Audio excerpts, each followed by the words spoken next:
Suntem gata împachetați. Traseul e făcut, 366 de kilometri. Poliția face stânga, dar nu semnalizează că n-are rost. Meniul de Ungaria. Crembuș cu capă. 28 de lei. 2 hot dog și un cappuccino. Exact așa am plătit și ieri. Uitați cât e de frumos. În ce zone faine am ajuns. Vremea superbă, 19-20 de grade. Drumurile și-au mai revenit față de Ungaria. Uite. Și cu motorul și cu dubița. Cu Dubița erau minus 5 grade dimineața atunci. Mă, fraților, nu știu exact ce se întâmplă, dar am consum foarte bun. Consumul acum mi-a ieșit fix 5 litri în cap. Mergem să găsim aici un loc drept, care să fie și cu curent și am văzut ceva aici, în dreapta. Aici laptopul exportă episodul din ziua 1. Cortul e făcut. Avem tot setup-ul la îndemână. Bună dimineața, dragilor! Salutare, ziua 2, Da. tot în Ungaria, la Nirfas Camping and Motel, aici în Nagykanizsa, la 400 de kilometri de Arad. Cum a fost prima noapte la Cort după mult timp? Foarte bine am dormit. Am avut probleme. A fost liniște. Singura chestie e că acum, după ce începe activitatea, suntem foarte aproape aici de drum și încep un pic mașinile să se audă și un pic și drumul e un pic așa mai rău și dacă trec camioane sau ceva, sau de un pic gălăgie, dar în rest e superb campingul, deci vi-l recomandăm, e foarte fain. Băițele au ieșit deja la plimbare. Astăzi încă vreme superbă, e 14 mai și ne pregătim să plecăm de aici din Ungaria, mergem spre Austria, undeva în zona Salzburg, parcă. Zona de Hallstatt, nu știu exact. Da. Și acum suntem un pic triști că ieri am studiat vremea și arăta bine și de astăzi s-a cam schimbat peste tot și arată numai ploi de mâine încolo. Exact. Și nu știu ce să facem. Sincer, acum că la 400 de kilometri să mă duc înapoi acasă sau să mă duc să stau acolo o săptămână în ploaie. Se poate și schimba sau nu. Eu zic că se va schimba înspre bine un pic, hai că. Dacă nu ia că stăm o săptămână în ploaie, sperăm să reziste cortul, dar punem tenda, așa că stăm și dormim numai. Hai că va fi bine. Ce să zic? Ne punem să ne adunăm lucrurile, acum e ora 7:30 aici și Și-am tulit-o. hai, că avem azi vreo Nu știu, stai să verific. 300 și ceva iar de kilometri. Stai, ca să nu vorbim prostii. 300 și ceva, las că vă mai zic eu pe drum cât avem și așa. Sigurat. Hai să ne adunăm lucrurile. Stați că acum vă zic. 366, ce zice. Aproape 370 și azi, ieri au fost 400. Deci trebuie să ne mișcăm. Ieri am plecat de la ora 9:30 din Arad și am ajuns aici la 4. Deci avem de mers și astăzi.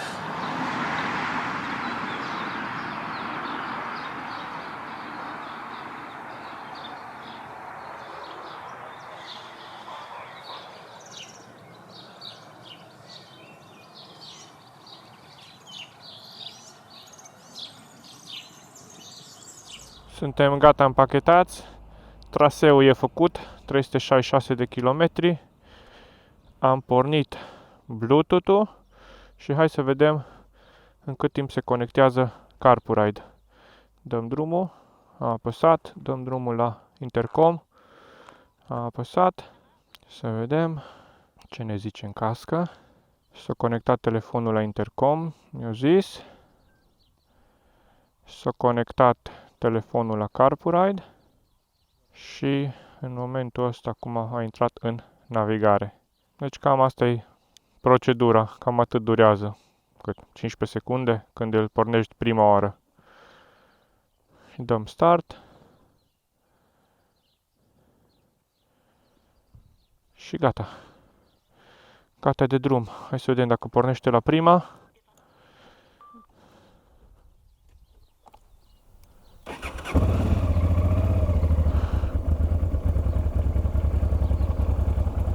Bun, gata, am ieșit din Nagykanizsa.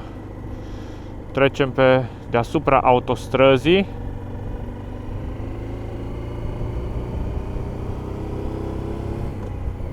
Și nu mai avem mult. Hai, primii 4 km am făcut. Destul de aglomerat de dimineață, pe autostradă. Poliția face stânga, dar nu semnalizează că n-are rost. Astăzi chiar impecabilă vremea. Hai, pe mâine ce emoții avem. Să ne trezim de dimineață. Să încercăm să ajungem înaintea ploii, să ne instalăm acolo lângă Innsbruck. Am ajuns în Zalaegerszeg. Am făcut până aici 50 de kilometri și undeva la un sens giratoriu aici în zonă trebuie să găsim un Shell, o benzinărie, să vedem de un mic dejun, iară de un hot dog ceva. Uite, Zalaegerszeg.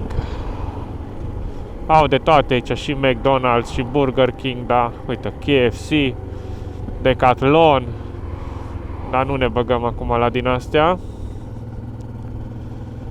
Încercăm să ne mulțumim cu un hot dog. Avem oricum alternative destule aici. Ce greu se manevrează motocicleta așa full încărcată la viteze mici. Cum te-ai pus în mișcare, nu mai e treabă. Noi, în mod normal, după ce terminăm acum cu Shell-ul, trebuie să continuăm încolo. Uite că cred că avem noroc. Meniu de Ungaria. Crembuș cu capă. 28 de lei. 2 hot dog și un cappuccino. Exact așa am plătit și ieri. E ok. Atunci am aminte de vremurile de Norvegia, când un hot dog, jumătate cât asta, Da. asta 25 de lei. De la 25 de lei în sus. Da. Și 40 am dat. Și nu era wow. Pe chifla era cât jumate din Cu cârnaț. capă era 20 de lei. Uite că în Ungaria se lucrează la greu la curățat marginea drumului de iarbă crescută excesiv, de buruieni. Chiar am văzut și ieri toată ziua pe parcursul traseului și astăzi deja aici de-a lungul acestui drum. Sunt foarte gospodari. În rest nu sunt foarte dezvoltați așa ca și infrastructură. Drumurile sunt destul de proaste. Dar totul e așa, simplu, aranjat. Nu mai avem mult și ajungem la granița dintre Ungaria și Austria. Deja peisajul s-a schimbat, suntem așa pe dealuri, totul este împădurit. Începe să devină fain. O să trecem granița și mergem în direcția aia de Löben, deasupra de Graz cumva. Oricum, va fi zi lungă și astăzi, mai avem aproape 300 de kilometri, încă 5 ore de mers efectiv. Să ajungem iară după masă, pe la vreo 4 jumate, 5. Aici ar trebui să oprim la o poză, pentru că uitați ce discrepanță mare între drumul din Ungaria și cel din Austria. Aici e totul alb și mai lat și dincoace se întunecă și devine, bineînțeles, mai bun.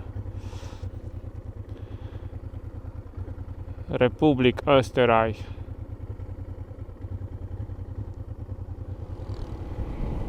Au un stil atât de derutant aici în Austria, probabil că localnicii sunt învățați. Dar ca și turist, cel puțin peste tot pe unde am umblat până acum, nu am mai întâlnit treaba asta. Mă refer la semnele de circulație, la limitare de viteză. Înainte de o localitate, ei de obicei pun 70 la oră, cu vreo 100 de metri, 200 de metri înainte. În momentul în care ajungi să intri în localitate, ei nu pun 50 la oră, ei pun 70 tăiat. Și atunci rămâne la latitudinea ta. Acum ce înseamnă 70 tăiat? Pot să mă duc 100? Sau ce fac? Că e super ciudat. În mod normal, când îți scrie o viteză gen 70 tăiat, știi că poți să te duci cu o viteză superioară. Da, la ei nu e așa. De fapt, uite-te, de exemplu, acum aici, sau nu, că e localitate, uite, bine zic. Acolo a fost 70, mai înainte, în spate. Și acum aici e 70 tăiat, dar în același timp intrăm în Stegerbach. Dacă tot pui o tablă, da, consum material, de ce să nu scrii direct 50? De ce pui 70 tăiat? Ca să derutezi. Mi se pare o prostie extrem, extrem de mare. În fine, uitați cât e de frumos. în ce zone faine am ajuns. Vremea superbă, 19-20 de grade. Drumurile și-au mai revenit față de Ungaria. Și traversăm frumos localitatea cu 50 la oră. Încă 240 de kilometri, 4 ore pe astăzi. Am făcut stânga și așa cum îi place Google Maps-ului, cam la fiecare tură de noastră, ne găsește câteva scurtături din astea faine. Drumuri așa înguste. Foarte interesant, nouă ne plac. Oricum numai bine că am părăsit drumul principal, că erau 2 camioane și erau pe urcare și s-a mers cam greu. Aici e un pic mai lejer. Pauză la Lidl. Omul și ciocolată caldă, da? Nu la cardul. Poate găsim mai încolo un șpar din ăla, cum ne place nouă, cu cafea și ciocolată caldă. Mâncăm un covrig, pe pizza.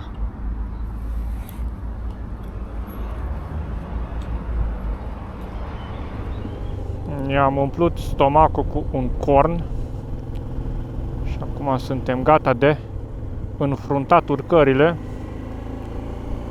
Avem aici câteva curbe. Trebuie să trecem un deal. Dar uitați-vă și voi cât e de frumos tot. Toată zona, zici că e pictat tot, uite aici. Uite căluții. Ce viață au aici. Uite ce frumoși sunt.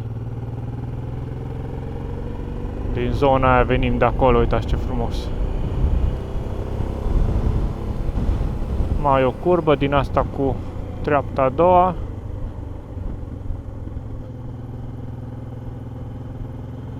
Destul de greu pe curbe din astea strânse.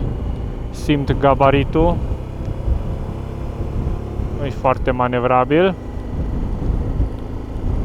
Uite ce frumos. De fiecare dată când revin în Austria, tot timpul zic același lucru. E altceva. Până nu veniți să experimentați pe propria piele, să vedeți cât e de fain tot, cât e de organizat, cât e de civilizat, de curat, de aranjat. Multe țări faine, multe zone frumoase. Dar când vii din România, treci Ungaria, chiar și Slovenia, sau Croația, sau zonele astea și intri în Austria, e altceva. Aici, efectiv, să vii să te plimbi, nu ai ce să faci raliu. Vii la plimbare, respecti regulile și savurezi momentul. Că e prea frumos. Să mai ai noroc și de o vreme din asta ca și astăzi.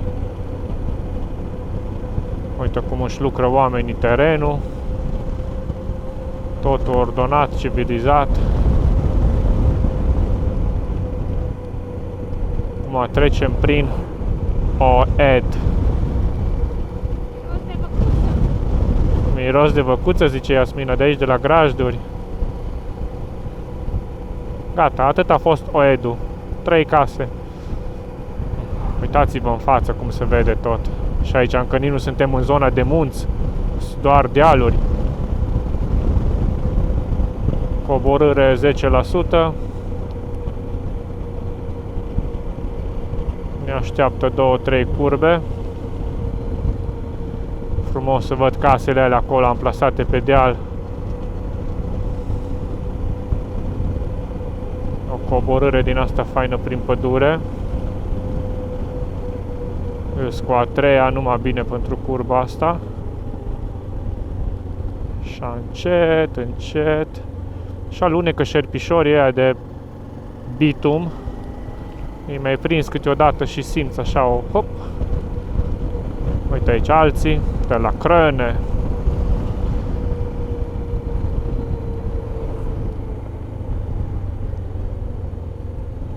Gata, am ajuns jos în vale. Ceva localitate mică iară.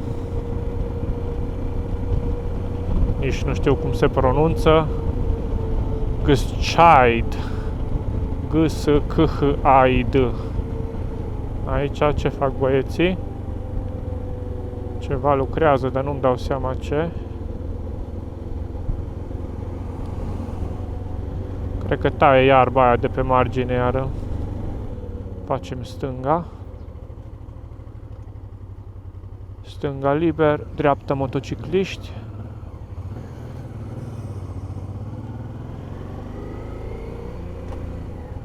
În Birkfeld suntem.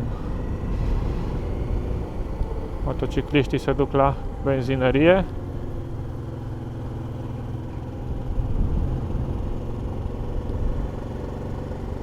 Am ajuns în localitatea Brook under Moor. Aici am fost recent cu Dubița. Când am stat acolo lângă un hotel peste noapte. Când a fost? În decembrie, de ziua lui Iasmina. Prima noastră tură cu Dubița a fost direct în Austria și uite că nu s-a defectat nimic atunci. Aici undeva ne-am dus. Aici am trecut și am luat-o pe drumul ăla încolo și ne-am dus pe o mică vale aici. Da, da. Patiseria aia scumpă. Aia. Aha. Aici ne-am la micul dejun. Uite. Și cu motorul și cu Dubița. Cu Dubița erau minus 5 grade dimineața atunci. Nu, vezi că tot umblăm pe aici. Acum am trecut de Löben și încep munții să apară deja. Mai este o tură de munți chiar în spate, la dealurile astea, la pădurea asta care e în fața noastră. Și uite, trecem prin Sfântul Petru, Sfânt Peter. S-a încălzit afară, 23-24 de grade. Resimțim și noi treaba asta că suntem destul de gros îmbrăcați, dar ne bucurăm că e vremea extraordinar de faină. Și mai avem 120 de kilometri până la camping. Mai avem 50 de kilometri până la camping și am decis să oprim la Shell-ul ăsta aici. Mai era unul chiar la intrare pe vale, dar am zis să nu mai mergem până acolo, că ne doare și curul. Plus că eu deja am 326 de kilometri făcuți, cu încă 45 până la Peco. Deci aș avea vreo 370 până acolo și aș fi cam la limită. Hai mai bine să alimentăm acum, facem și o pauză și perfect. Păi mai mergem dintr-o tură și gata. Mă, fraților, nu știu exact ce se întâmplă, dar am consum foarte bun. Consumul acum mi-a ieșit fix 5 litri în cap. 500. Am două idei. Unu, că vin într-adevăr destul de mult cu a patra și nu trec de 70-80, adică nu opune rezistență vântul, deja dacă merg cu 85, 90, 95, vântul deja prinde în tot sistemul ăsta meu gabaritic. Și doi la mână, kitul de lanț acum e de pe modelul de 600. Așa au fost, așa au avut tot Timoto un client și a zis, bă, nu-ți trebuie un kit de lanț că și-a comandat altceva, zice, nu-i mai trebuie și na, mi-au făcut vreo 50 de lei reducere și zic, bine, dă-mi-l că oricum nu cere de mâncare, asta l-am luat în toamnă. Și acum ori acel un dinte pe spate mi-a scăzut turația cu vreo 200-300 de rotații și poate acolo să ia jumătate de litru consum. Combinația cu a patra și un dinte. Uitați aici tancul. Bă, deci cât e? Eu chiar asta vorbeam acum cu Iasmina, toți ăștia care comentează așa despre orice, că ce mă, voi vă plimbați, vă nu știu ce, sau ce mare lucru, sau ce. Nu mai ia-mi-l de aici și mută-l până acolo în mașina aia. Atât trebuie să faci, nu trebuie să pleci niciunde cu el. Mai să-l iei, să-l muți, să vezi cum e. Da, să mergi 400 de kilometri pe zi, să-l ții, să te bată vântul și tot. Nu-i simplu. Da, acasă în fotoliu cu cafeaua, cu berica, cu chipsul, e mai simplu un pic. Uitați ce peisaj ne întâmpină. V-am mai filmat eu muntele ăsta și în alte ture. E atât de impunător. Mai avem doar 30 de kilometri până la camping. Superb, superb. S-a pornit vântul. Nu știu cât de bine mă auziți, că mie în cască acum îmi bate vântul destul de tare lateral din stânga. Aici părăsim drumul principal. Facem dreapta spre Grundlsee. mai este trecut aici și Odensee, plin de lacuri. Trecem prin Kainisch. Nu mai avem mult, 12-13 km. Aici virăm la stânga. Mai avem un pic de urcare. Ce fain e drumul. Superb. La zona, n-ai cum, n-ai cum. Un motociclist, salutare. Domnul tun de iarbă, are vreo 90 de ani omul. Aici avem limită de 40. Că trecem printr-o localitate, așa, o așezare de căsuțe. E totul foarte îngust. Aici, în dreapta noastră, avem deja pe Grundlsee. Grundlsee, ca să nu fiu iară corectat. Și uitați cât e de faină toată bucata asta aici.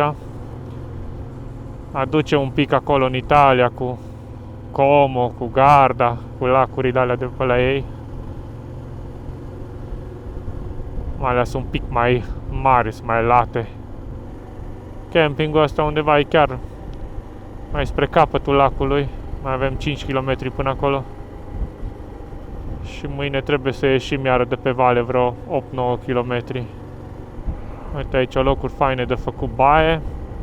Sunt mini pontoane din astea. E zonă cu potențial mare turistic. Chiar acum s-a uitat Iasmina și cred că o să plătim și 3 euro de persoană taxă din aia de stațiune, de turist, de ceva. Aia nu ne-a fost în calcul. Am calculat că o fi undeva la 24 de euro. Un motor, un cort, 2 persoane și curent. Dacă mai e și taxa aia, fi 30 de euro atunci. Și am ajuns la Göbel Camping. Stai, aici, uite. Camping Gössel. Nu știu dacă nu era recepție acolo sus. Cred că aia au arătat. Hai că ne-am întors, că aici e campingul. Uite, aici e campingul. Campingplatz. Da, dar uite ce intrare îngustă au, vezi? De-aia am ratat-o noi mai înainte.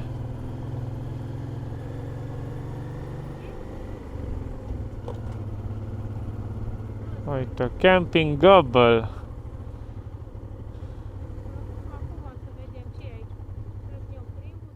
No, am terminat și cu plata. 25 de euro a fost tot. Și ne-au băgat și ceva taxă de turist, dar nu așa mult, mai puțin. Cu tot cu curent, cu tot. Mai mergem să găsim aici un loc drept care să fie și cu curent. Și am văzut ceva aici în dreapta. Hai să vedem dacă mai există spațiu pentru cabluri. Că aici e fain drept pentru cort.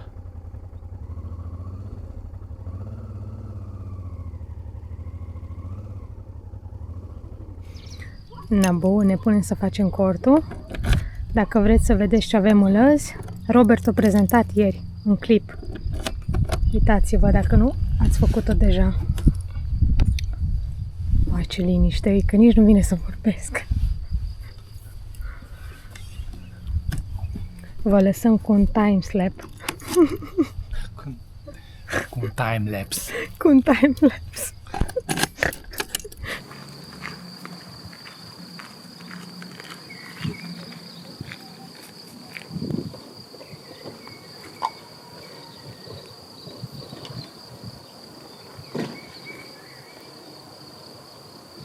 Aici laptopul exportă episodul din ziua 1. Cortul e făcut. Avem tot setup-ul la îndemână. Și aici mâncăm o fasole de bâlea. De fapt două, că Două. una a fost foarte puțin. Da. Și cu un ardei și cu un brețel. Exact. Și avem și un gogoș desert. Frumos aici la soare, cu peisajul ăsta. Superb. Na, bun, cam atât a fost pentru astăzi. Ce zici că nu te văd? Robert lucrează la clipul de ieri din Ungaria. Am mâncat, eu mă bag în cort și ne auzim mâine când mergem la Innsbruck. Sperăm să nu ne prindă ploaia. O să plecăm dimineața la prima oră. Exact. O să vină un val de ploaie. No, bine. Nu uitați să ne dați un like, comment, subscribe, buy me a coffee. Cumpărați-mă o cafea. Vă mulțumim. Ciao! Ciao!